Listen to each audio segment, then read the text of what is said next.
Good morning, everyone, and welcome to our Kennan Institute webcast on conducting business in Russia, Finland's future prospects. We have an informed panel here to discuss about Finnish-Russian trade relations. I want to begin by saying that we will be getting to your questions. I've been told that I need to repeat this information several times, that if you want to submit questions, you can submit them via email to Kennan@Wilson Center, via Twitter @Kennan Institute, or on our Facebook page. Please include your name and affiliation when sending questions. Today, there are approximately 600 Finnish businesses operating in Russia. A recent survey of the subset of these businesses show that while Finnish firms have a negative outlook on the Russian economy over the next 6 months, they continue to see their business prospects in a positive light. So today, to further discuss this survey, we have Lauri Vejalainen and Sinikka Parviainen of East Office of Finnish Industries, who will analyze the data and trends of these businesses and discuss their views on operating in Russia's volatile market. And then we'll have a top commentary by Oksana Antinenko. So we will start today's discussion with Lauri, who is the CEO of East Office of Finnish Industries, based in Helsinki. Before joining East Office, he was the CEO of Stockton Group, a listed Finnish retail company, and he has had other previous positions working in the Russian Federation. Sinikka is a Helsinki-based economist working as an analyst for East Office of Finnish Industries. She has over a decade of experience on academic and applied research on the Russian and CIS economies. So with that, we'll turn it over to Lauri and Sinikka. Lauri, the floor is yours. Thank you so much, William, for the kind words. Yes, indeed, my name is Lauri Vejalainen and I'm the CEO of Finnish Industries. I have worked in Moscow for actually 17 years as a CFO for IKEA and Skanska, both Swedish companies, and then lastly with Stockmann, a Finnish retailer. But let's get to the presentation, shall we? So could I have the first slide, please, Sinikka? East Office, very shortly, was established in 2008. We have at the moment 28 shareholders who have invested into the Russian market around 8 billion euros, which is equivalent, I guess, of 10 billion euros. $10 billion. We are working very closely with the Finnish Foreign Ministry, and basically are supporting our shareholders, maintaining active contacts with key decision makers. As example, we had the governor of St. Petersburg visiting us in December. Mr. Dvorkovich was speaking to us last week. We have a meeting with the Finnish Foreign Minister tomorrow. So it's very much keeping in touch with the business as well as the political scene as well, and the ministries. We do have an office in Helsinki and in Moscow next to the Red Square. Next slide, Sinikka, please. East Office operating sectors, very versatile, very diverse. I would say that the biggest one is Fortum, which is around 5.5 billion, one of the biggest energy providers, producers in Russia, wind power as well as oil and other power sources, but very diverse. Next slide. You probably are not familiar with most of the slides if you go back, Sinikka, one. Except maybe Finnair, Kone, a big elevator company, Nokian Tires, which has actually a factory in the US in Daytona. But these are more or less the who is who in the Finnish business life, and the biggest companies, both private, government-owned, publicly listed, as well as privately owned. Next slide, Sinikka. Finland and Russia, a long history. We used to be part of Russia from 1809 till 17, when people say Lenin gave Finland its independence. We turned 100 years 2017, now we're 103 years old. It's been a bit of a rough ride. We got into a dispute with the Russians in 39 to 44. My own grandfather was in the front. But then in 45 to 54, we had to pay back the the big war debt that was imposed to us. But it was actually paid back around 1952 when Helsinki also hosted the Olympics. You can also see that the proximity of Finland to Russia. You can actually get to St. Petersburg in less than an hour by plane, and there's a fast train which takes about 3 hours, 3.5 hours at the moment. And Moscow is only an hour and 20 minutes away by plane. So people actually commute from Helsinki. If they go in the morning by plane, they have a full day in Moscow, and they still make it by midnight back to Helsinki. So it is very much a close market for us. And with over 1,300 kilometers of border, of course, a very important politically as well. Finland is part of EU, and we very strictly also follow the EU regulations, including also the sanctions. So the Finland's policy is very much following the EU sanctions as well. Currency is the euro, and we are quite small. We are around 5.5 million people. Next slide, please, Sinikka. The role of Russia in Finnish foreign trade has always been extremely important. Last year, Russia was Finland's 4th largest trading partner, 3rd as a source of imports, and 5th as an export destination. Of course, now with this COVID-19 and things changing, of course, there will be turbulence. And what it has been mainly is that we import raw materials and energy from Russia, oil, and then we export intermediate and investment goods, machinery, marine engines, windmills, etc., which is around 40% of the total merchandise exports. But what has been increasing recently has been the share of services, and it's up to 30% of the total exports to Russia. And what is extremely important is also the proximity of St. Petersburg with 6 million people, and the tourism that Finland gets, especially on its eastern border, but also in Helsinki, the capital, as well as the other bigger cities. But this as a very short introduction, as the time is limited and we want to take your questions. So I would like to turn the word now to Sinikka to share a little bit how the Finnish companies are feeling at the moment, just prior when the COVID-19 also hit Russia. So Sinikka, the floor is yours. Thank you, Lauri. So I wanted to present to you some results from a study we are conducting together with our partners, where we aim to find out how businesses who are engaged, Finnish businesses who are engaged in the Russian market, how are they faring, and what are their expectations for the next 6 months. And this is a study that has been conducted since 2002, and the sample is collected from the Finnish-Russian Chamber of Commerce member registry. And our partners in this study are, for example, the Finnish-Russian Chamber of Commerce and the Finnish Entrepreneurs Association. And the last barometer was conducted in March 2020, where nearly 300 company representatives were interviewed. And I will just give you a few backgrounds of the companies, of the respondents of these surveys, and I think this will give you a good idea of the characteristics of companies who are engaged in Finnish companies who are engaged in Russian trade. So most of the companies operate in producing industrial products, like Lauri said. Lauri talked about intermediate and investment products. This is where they are good at. This is what the Russian market, what they have been serving the Russian market, and then predominantly. Or mostly these companies are relatively small ones, less than 50 employees, which is an interesting characteristic of companies that are working or serving foreign markets. The type of activity that these companies are doing is mostly exporting. Over 70% are engaged in exporting to Russia, but also over 60% have some affiliates or representative offices in Russia, inside Russia. And the export products that that are mostly exported are industrial manufacturers, as you probably could imagine.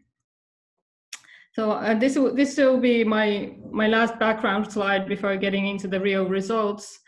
We present our results in this survey in terms of a so-called growth ratio, which is basically the share of the difference between reported growth and decrease, just so that you get the right idea of my graphs. So here you see the timeline of the results of the survey, and here we've been asking the companies on a biannual basis on what are their expectations for the Russian market in the next 6 months, which is the orange line, and then what are their expectations for their own business in the Russian market in the next 6 months, which is the dark gray line, and then the dashed red line is how they've actually done in the Russian market. So in this timeline, you see that there are these high expectations and high hopes since 2004 to the 2009 crisis, and since the 2009 crisis, the market has not been so positive. And then for the Finnish firms or their views, it's interesting here that even though the 2009 crisis was a very deep one in terms of GDP contraction, we see that for these firms' views, the Crimean crisis or the recession that came after the Crimean annexation was actually more serious, even though it was not so serious in terms of GDP decrease.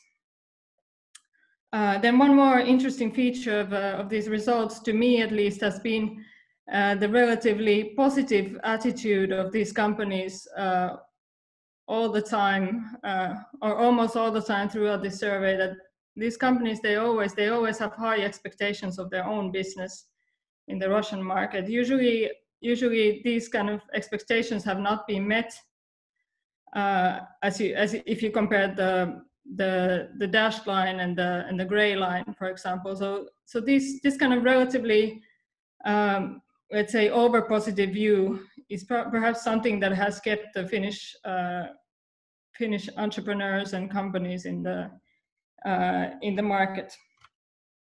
And then another one that has been interesting as long as I've been working in this survey is kind of the expectations of growth in the Russian market as a whole, or the Russian economy, compared to their own business. So since 2 years ago that I started analyzing these data myself, there was a slight shift that the actual expectations of these firms on how the Russian economy will develop were becoming decreasing each round.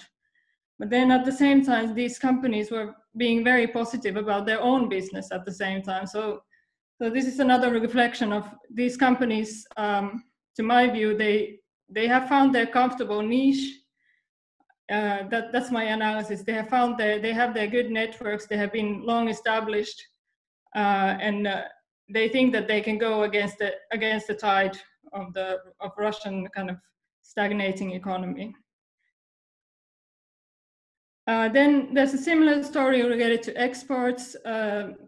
All the respondents have perhaps only one survey round the kind of experience and expectation actually were matched. And these companies, surveyed companies, they have always been more positive than what the reality could kind of lead them to expect. So this is another idea we've been pondering with our partners for a long time. Then in this survey, we asked our companies, or the surveyed companies, we all ask about what kind of problems or what are the largest obstacles they are facing in their business in Russia. And there are perhaps the top 3 problems that have been arising since spring 2014, when we've been asking these problems particularly, has been the ruble exchange rate, which is probably not a surprise that most of these companies are exporting. And like you see in March 2020, the ruble depreciated very strongly, and this rose to be the biggest problem that the companies are facing. Then a second top three problem has been economic instability and low demand, which I believe is a reflection of the stagnating Russian economy. Some people would say since 2009, but definitely since 2013, since the Crimean crisis. And one reoccurring problem is, or one concerning feature is the decreasing purchasing power of Russians, and we know that the real disposable incomes have not recovered to the 2013 levels in Russia. So this is worrying and kind of being directed to low demand for Finnish companies as well. And then the last top three that I want to mention is the political risk and sanctions that has been at times one of the major problems that these companies mention. And this is interesting, even though I think we represent the larger companies who are operating in the Russian market, and our companies are very kind of adapted to the sanctions environment already. It has already been several years since we had the sanctions, and compliance measures are like a part of a daily routine for these large companies. But recently, perhaps during the last year, we've seen these. We've seen the companies are increasingly worried about US sanctions, that there's more kind of uncertainty related to US sanctions. They're imposed perhaps a bit faster than the EU sanctions. And this is because all foreign companies operating in Russia, they need dollar accounts. And many Western and Nordic banks are becoming very wary of any transactions related to Russia. So this is kind of one way the sanctions are channeling into EU companies as well. So just as a concluding remark, I want to say a few words on the future prospects, on how I see Finnish-Russian business relations developing. So as Lauri already said, the Finnish business is long established, and many were set up already after perestroika and glasnost, predominantly in Northwest Russia. And we believe that these companies who are already there are likely to continue serving their customers in their kind of established, comfortable niche market, and in the product range that they're good at in kind of sophisticated investment goods. And they will be serving the private customers and probably will stay out of the government bids. And I believe the Russian market is and will remain one of the first markets for Finnish small and medium-sized enterprises to go to as their first foreign market.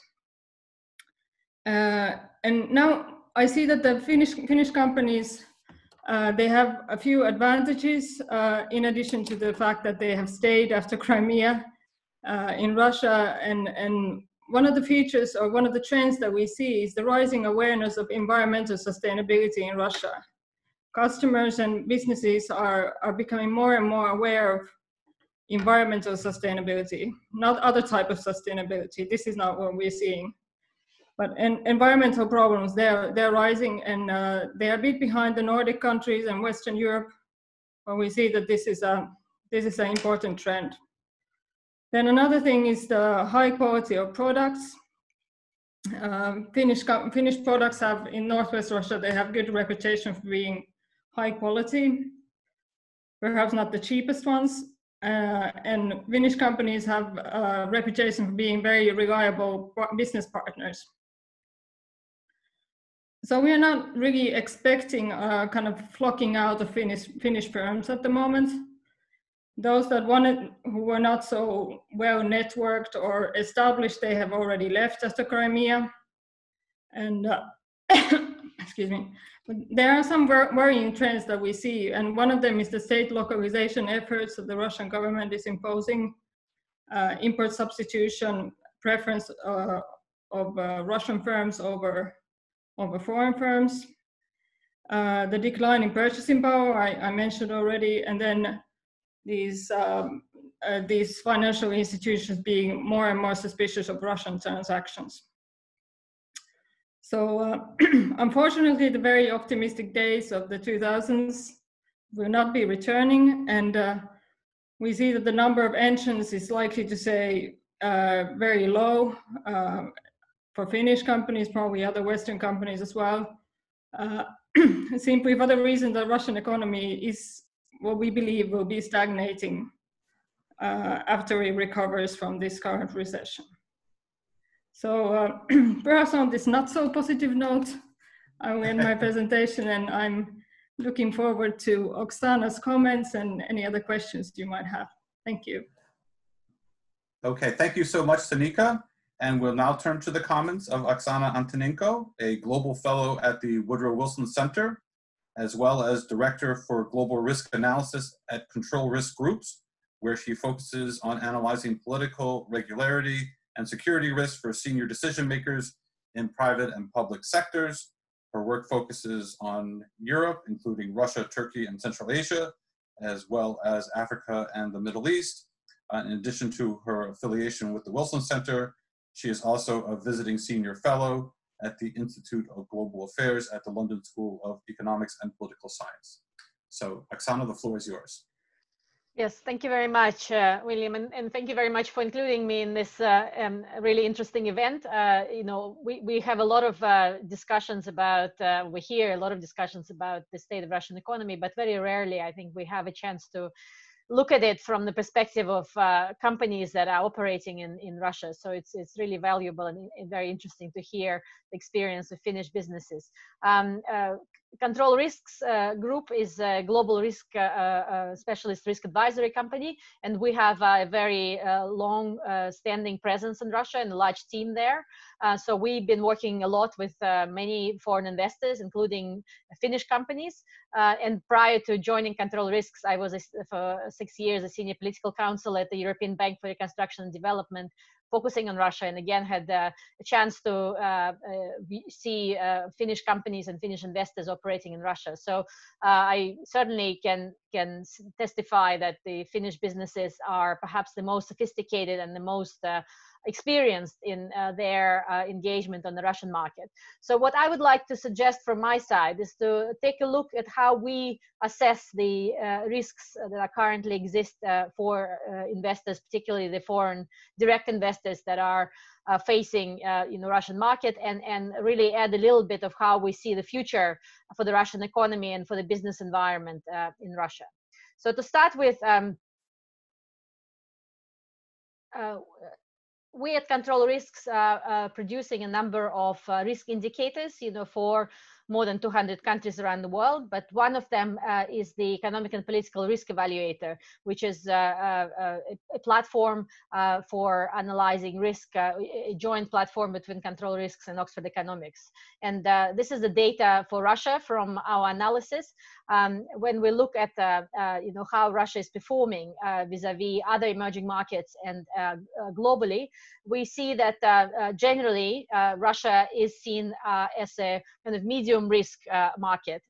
For example, the risk in Russia now, the overall risk in Russia is 5.5, with 10 being the most risky, and of course 1 the least risky. And emerging markets overall, I think the risk in the Eastern Partnership countries are about 4.5. So Russia is a slightly more riskier than the other countries in the region. But we also see that overall Russian market has become more risky over the last, obviously, a quarter as a result of the developments we have seen related to COVID. And in particular, we assess that the political risk in Russia has increased much more substantially than the economic risk. And when we talk about political risk, of course, we look at both the policy response of the government to COVID, which I'm going to talk a little bit about further on, but generally political stability and the trust that the population is placing and the businesses are placing in government's response, and of course the international environment in which the government operates. If we look at the business environment, again, risk in Russia has increased. Compared, for example, with emerging markets, in business environment, space, Russia is now a substantially higher risk country than other emerging market and other Eastern Europe countries. But also, if you can see here, compared to BRICS countries overall, Russia is also at a higher risk. If we look more specifically at where Russia is, across different risk categories, the highest risk that we see in Russia at the moment for many investors, and Sinika has mentioned that in relations to localization, is in the cyber domain. So many of the investors that operate in Russia, they face a much more challenging environment from the point of view of financial fraud, the cyber extortion, and generally the disruptive environment for cyber. In relations to political risk, Russia remains in the medium category, although a number of regions in the North Caucasus in particular, are in a higher risk category. But for many investors, of course, operational risk is particularly important. And here we are seeing increasingly a challenging environment, and we have recently raised operational risk in Russia from medium to high.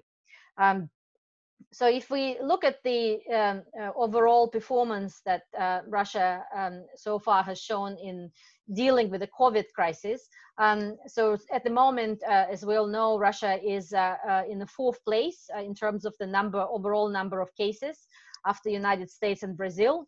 But in terms of per capita number of cases, Russia remains in a pretty high category. So you can see it's about 61.5. And of course, we know that from yesterday, Russia has been reopening, sort of ending the lockdown, quite abruptly in Moscow. But of course, in many parts of Russia, because of the financial and economic constraints, the lockdown has never been fully implemented. So I think we are still seeing quite a lot of concerns as to how the whole COVID crisis is likely to unfold going forward. And that, of course, is going to impact both the investor sentiment, but also the ability of the Russian economy to recover. And of course, whether the purchasing or demand from consumers could recover in the future. So what are the future challenges and risks that we are seeing in Russia? The first one, of course, is to assess what will be the real economic impact of COVID crisis on the Russian economy. The forecasts really vary quite substantially. They vary between, minus 5% GDP for this year. This is the forecast official forecast from the Russian government. The IMF has now downgraded further its forecast, and the EBRD did as well, so closer to 6%. And of course, there are more independent Russian-owned forecasts that are being published recently that predict as much as a 20% decrease in the GDP for this year. And clearly, it is a very substantial challenge. If the economic impact will be closer to 10% or 11%, it is going to be one of the most severe economic recessions that Russia is going to face in the last 20 years. And of course, we also do not expect that the Russian economy is going to recover very quickly. We've seen in case of 2008, 2009 crisis, as well as to some extent in 2014, the recovery has been relatively quick, but it is possible that we are going to see at least another year or possibly even 2 years when Russian economy remains close to recession. And clearly when recovery does come, we do not expect a very ambitious and significant economic growth. Another issue, of course, is to what extent the government has so far responded in supporting, business in going through that COVID crisis. The government so far has announced several programs. One of them, of course, recently been unveiled by the Prime Minister, which promises about 7 trillion rubles over 2 years, out of which, about 5 trillion only is coming from the budget support. But most of this support is going to the state-owned enterprises, and only very small share of it is actually allocated to support the entrepreneurs and the small and medium-sized enterprises. And in particular, the support for SMEs, of course, is going to be quite challenging in the environment where quite a lot of Russian businesses still exist in a gray economy, and therefore they are not really able to tap in even in a very modest bailouts and assistance programs that are being provided. And most of the support for the private sector is really offered in terms of deferral in the payment of the taxes rather than the direct subsidies or payments to the population. So the domestic demand, you know, Sinika has already mentioned quite clearly that Russia has experienced more than 5 years of declining real incomes and real disposable income, and it is likely that this decline is going to be even more severe this year, of course, and the recovery is going to be quite slow.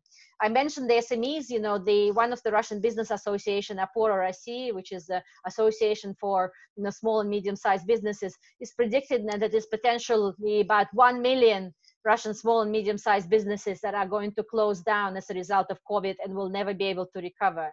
So that is, of course, a very substantial impact, given that, you know, Russia already has a rather small share of the SMEs in its economy. And at the same time, of course, SMEs continue to generate substantially more jobs for a population than, for example, large oil companies that occupy a very large share in Russian business. The regional impacts are also very important. You know, quite a lot of Russian businesses, Russian regions, you know, really depend for their income on income tax and the tax on you know, businesses operating in the regions, and they receive very few subsidies. As a result of that, they were not really able to close down and implement the full lockdown because they would have lost quite substantial share of their income. And the support from the federal government so far for the regional budgets has remained at a very low, about 0.2% of the GDP, which is not a very substantial size. So the foreign investment, of course, is being impacted still by sanctions. We have seen some increase in foreign investment in 2018 and 2019, but this year, of course, we expect that the FDI in Russia is going to continue to decline and probably will remain quite low in the coming year as well. Finally, if we look at the political stability overall, of course, Russia is poised to conduct a referendum on the 1st of July on the changes to the constitution, which of course is likely to be approved. But of course, it is only the beginning of the political transition, you know, to the new constitutional arrangements after 2024. And we've seen at the same time, of course, the support and trust in government and even approval rating for President Putin himself is at the record low already now. And we, of course, expect that the crisis will continue to have an impact on the population.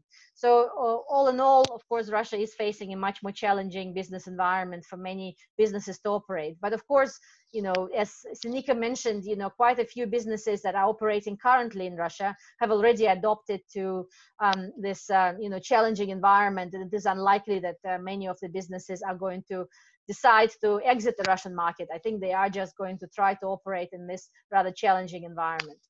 So I'll stop here.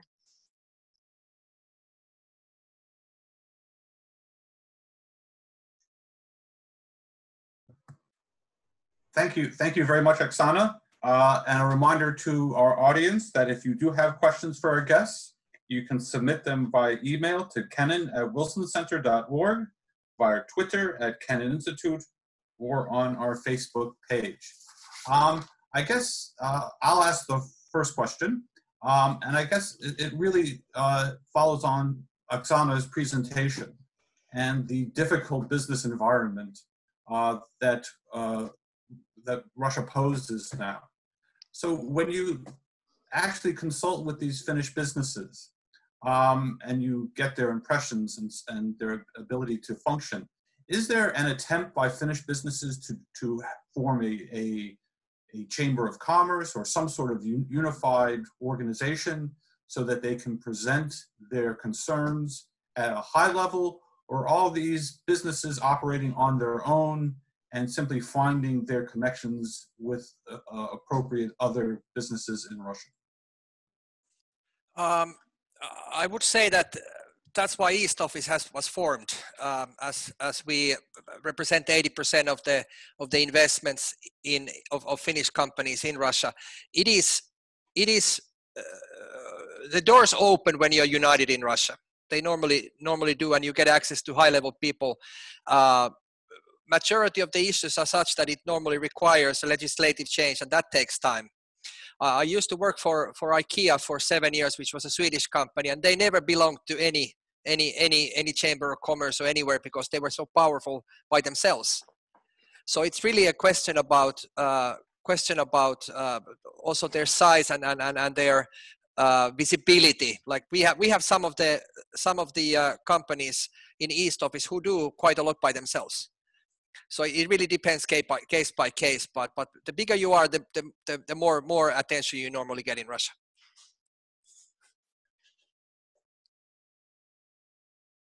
Seneca, do you have anything to add to that, or? Yeah, I think specifically, I wasn't involved in 2008 when East Office was formed, but I think that was exactly the reason why they wanted to go to the highest level as possible with our problems, with the problems that our companies were facing, and I think at the time it was felt that in Russia that was the way to go forward, and I think there have been some successful cases with that, especially in Northwest Russia.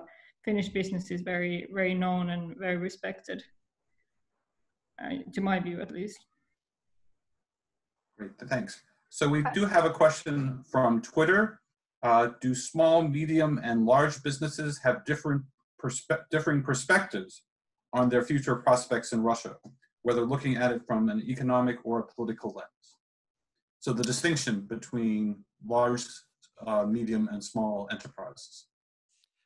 The large companies like Nokian Tires, who is actually the biggest exporter of community goods from Russia, they are producing tires. They have invested over 1 billion euros, which is around $1.2 billion to the market. I would say that the bigger companies are committed and they have large investments, and they also have the financial capability of take these kind of things that have happened, because it's been I moved to Moscow in 1998 and I lived there till 2015, and it was a roller coaster ride.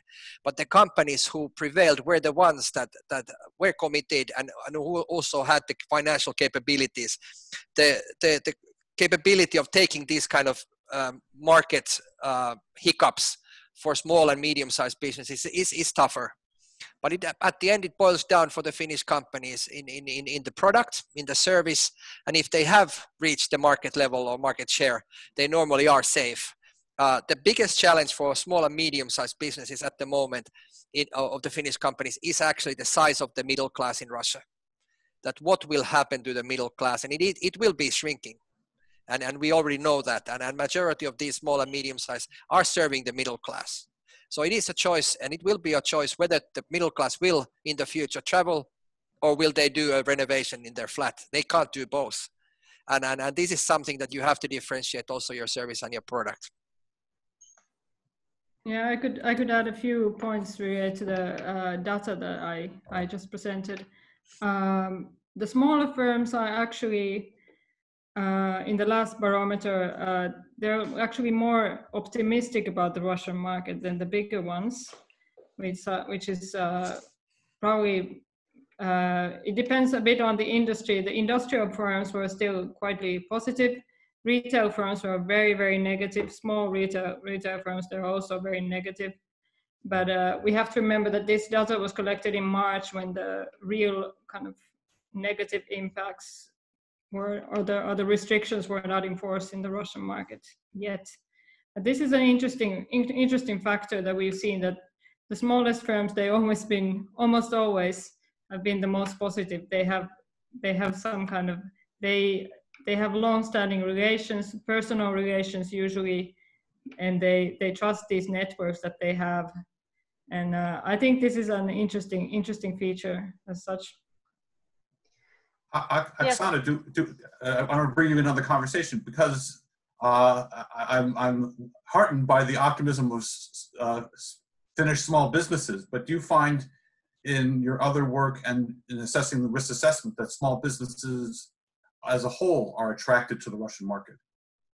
Well, I think that very few countries have similar experience as Finland does, where the SMEs or small and medium-sized businesses represent a very substantial share of investment in the Russian market, because mostly from most other countries, maybe China, is one exception, where, it's mostly the investment which is coming from the large companies. And it's partly because this is the structure of the Russian economy overall. It's, itself, it is very much dominated now by the state, and it's dominated by the large companies. And this middle class that Laurie mentioned, clearly there's been a huge impact on the size and the health of the Russian middle class, particularly after 2014, 2015, and its size and purchasing power and capacity to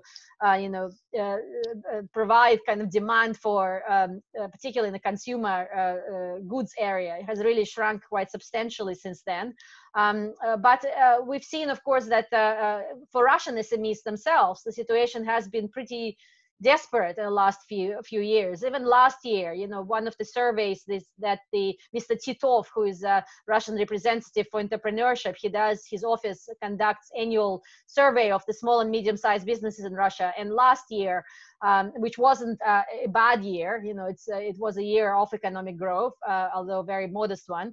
75% of Russian businesses, or actually closer to 80%, were saying that the economic environment for them was negative, of which 28% said it was very negative, and only 4% said that the economic environment was very positive. So you can really see, how difficult it is. And around 75% of Russian SMEs are saying that they are facing a very unpredictable business environment, where the administrative pressure has increased rather than decreased over the last few years, and also where the rule of law and the independence of the courts, where they have to oftentimes refer to for all the kind of pressure that they're facing, particularly from the security and law enforcement and other administrative facilities, is really not oftentimes judging in their favor. So in that sense, the environment for Russian SMEs perhaps is more challenging than for Finnish SMEs that indeed occupy a particular niche, and also,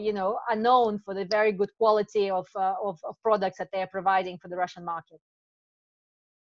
And just to add to my previous comment, I think that these SMEs, they are not so worried about high-level geopolitics as such, and we've seen like increasing kind of security tensions around the Baltic Sea, and these companies, they mostly, maybe mostly is too much said, but they look at the ruble currency rate that is sometimes affected by sanctions, but their business is not so much concerned by this high level stuff, as long as their networks work, and there's that one or two people that in Leningrad Oblast or something, and I think this is it's kind of business as usual, in my view. And in the last barometer, it was again, I would say, maybe false optimism. The smallest companies were doing the worst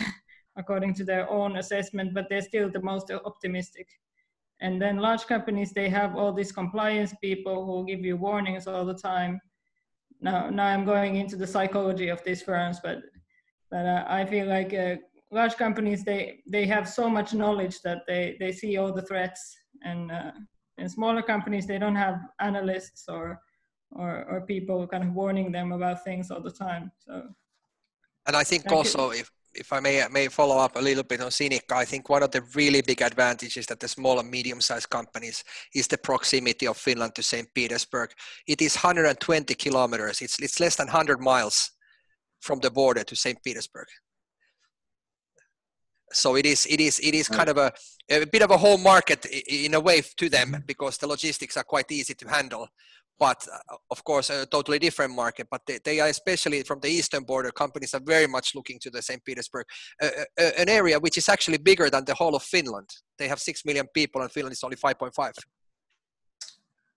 Thank you, Laurie. So a reminder again, if you have questions, you can submit them by email to kennan@wilsoncenter.org, via Twitter @Kennan Institute, or on our Facebook page. We have another question about the Russian government's economic response, the stimulus program. Is it perceived as enough? Is it perceived as insufficient?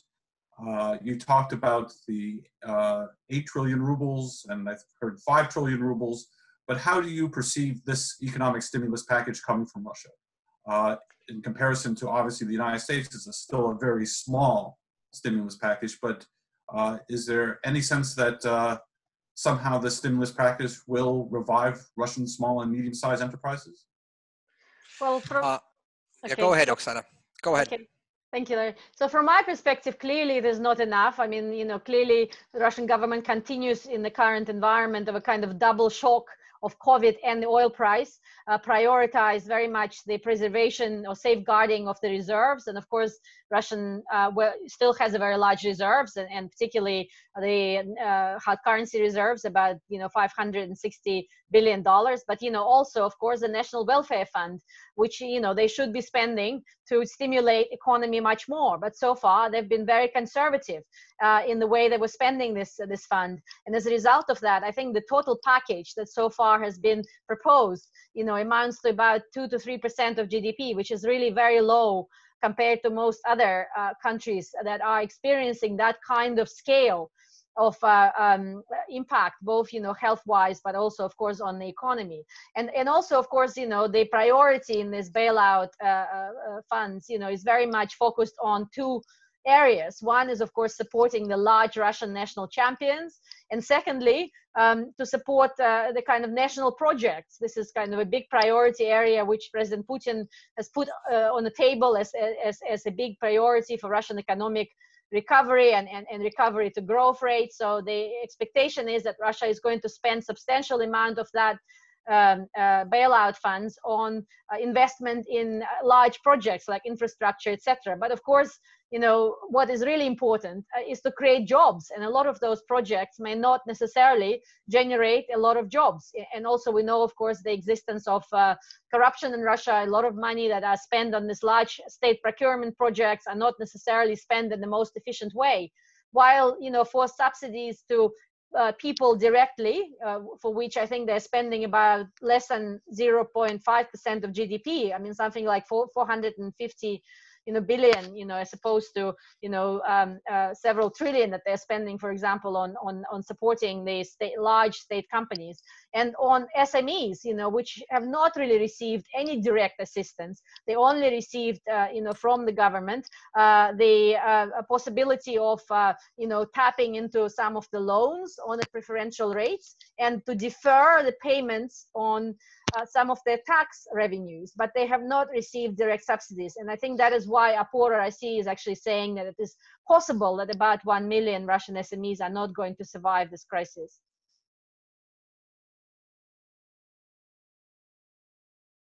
Yeah, I also believe that it's, sorry.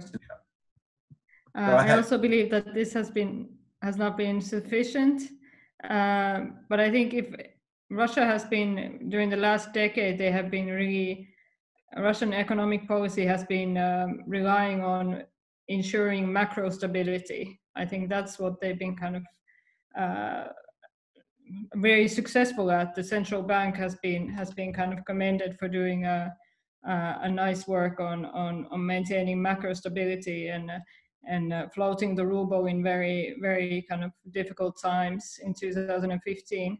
And I think Russia would need a very serious kind of mindset in Kremlin and the finance ministry and the Ministry of Economic Development, so that they could understand that now it's time to spend it. I think there were a letter by 14 very prominent economists, Russian economists, for example, Sergei Guriev and others who were saying that now it's time to put the money that you have saved in the fund, in the sovereign fund, to the use. And I think even Alexei Kudrin, who has been like the architect of this macro stability policy, he's even saying that it should be spent, most of it should be spent, about 7% of GDP should be pumped into the Russian economy now. And I think German Greff as well, who's leading Sberbank. So I think the Russian economy, the Russian leadership will really need a change of mindset. They have good macro stability. Now you can start to spend it. There are no large inflation threats at the moment.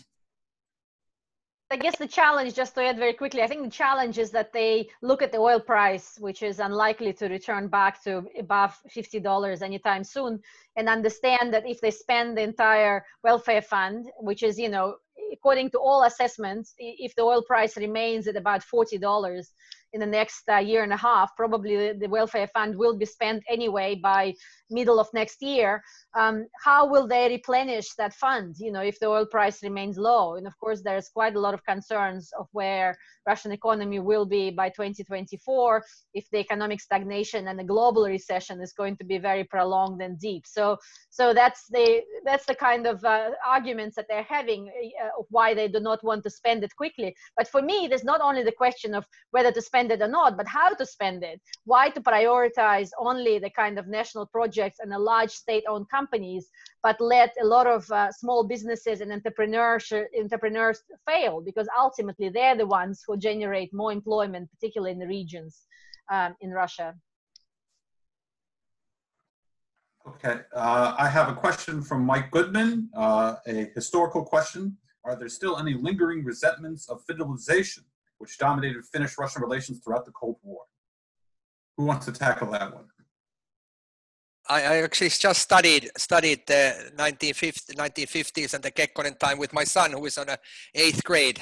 And I also reminded myself, because I'm born 68, and of course that happened before my time, and of course a little bit when I was a child. No, we are part of European Union now, and we are very, very closely following the EU policies with Russia, and part of the One Europe. So I would say that no, yes, from the historical point of view, probably it is part of our past, but it is also in the past. We also have another question here from Daniel Kenyon.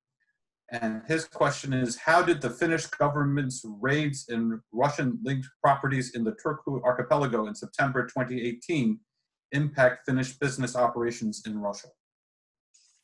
None whatsoever. It was a secluded case. I think it got a lot of attention in the media. I believe all the properties are now sold. They are no longer owned by this Russian individual, and I haven't heard about it for over a year. I think the last time I heard about it was when I saw in the newspaper that the properties were for sale. I think there's an investigation still going on, so don't know the results of that. Okay. Yeah, towards the individual who owned the properties, but not to any Finnish companies or such. How do the Finnish companies deal with corruption in Russia? We've only briefly mentioned the question of corruption. And obviously it is a big issue for companies who invest in Russia. One hears a lot of stories about the levels of corruption, what one has to do to conduct business in Russia. Yeah. But how do the Finnish companies deal with this question of corruption? The Finnish companies do stringent due diligence. They want to know with whom they work with. They have big compliance teams, especially the bigger ones, and they do their homework well. A lot of the business relations are with long-time partners, and it takes quite a long time for them to establish new ones. So I would say it's about doing the homework correctly, and then if there is an offer to fast track something, they don't take it. They just take it a long route and do it by the book, and that way they can also steer out of the troubles as well. So it's complying, knowing your partners, as well as following the legislation and following the rules. I don't know, Sinikka, if you have anything else, but these are my personal experiences in Russia.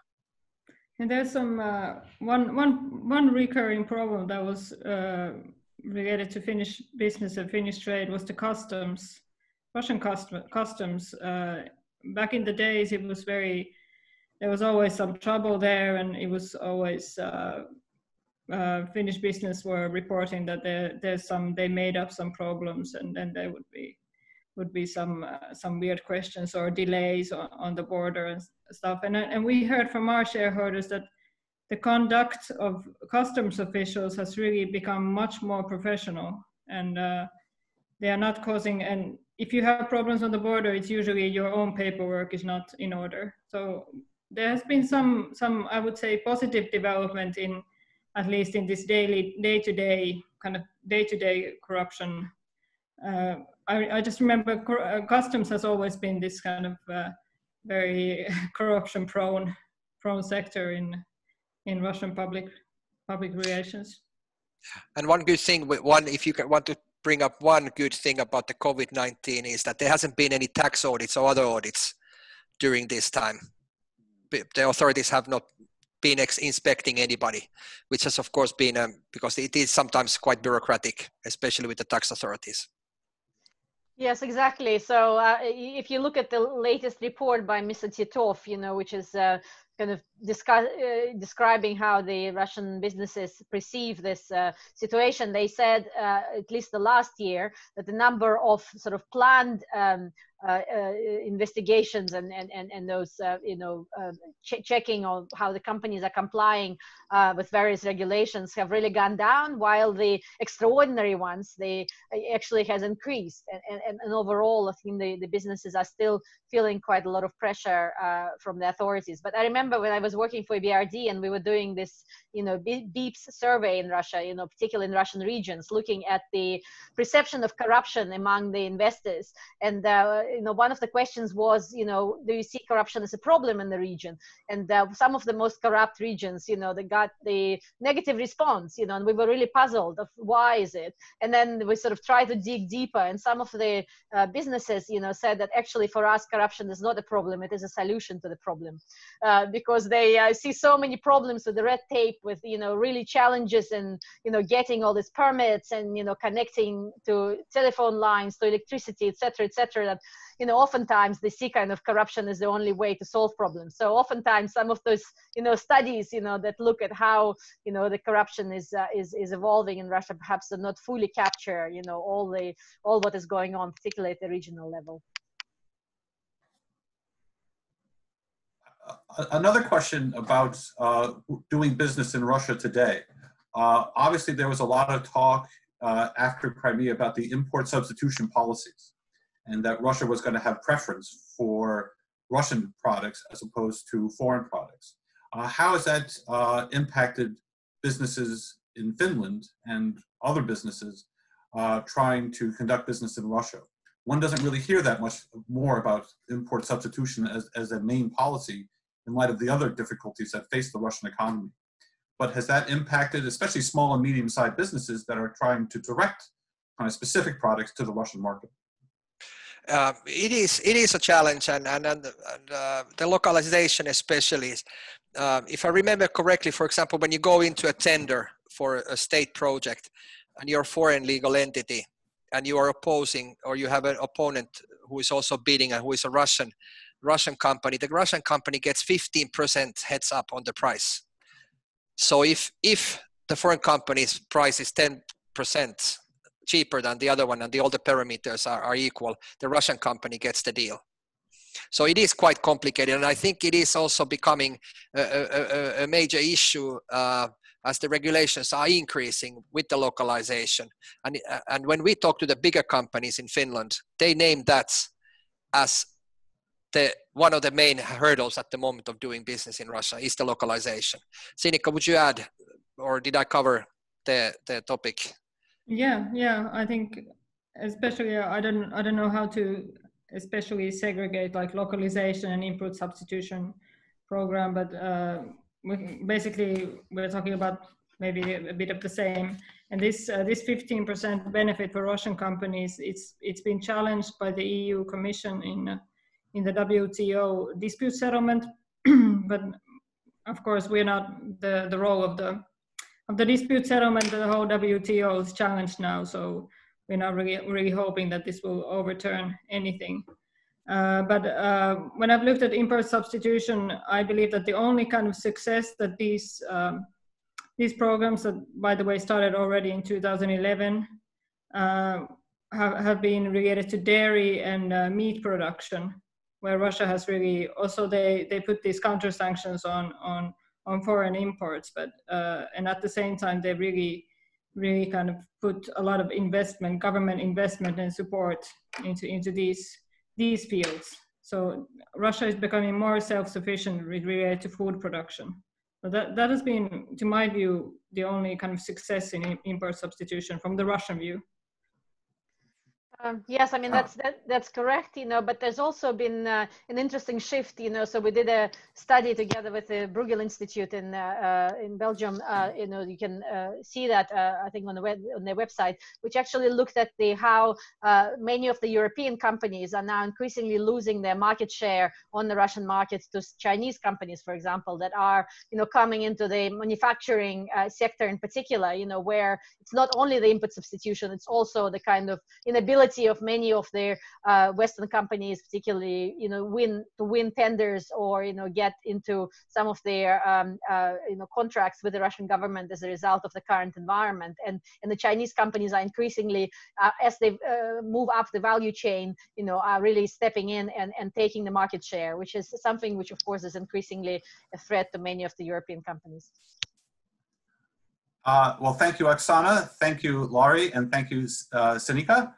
We've come to the end of our hour, but it's been a very revealing and productive conversation, and I'm sure one that will continue into the future. So thank you all for participating. Thank you all for your questions, and we look forward to having you participate in future Kennan Institute events. Thanks very much. Thank you. Bye.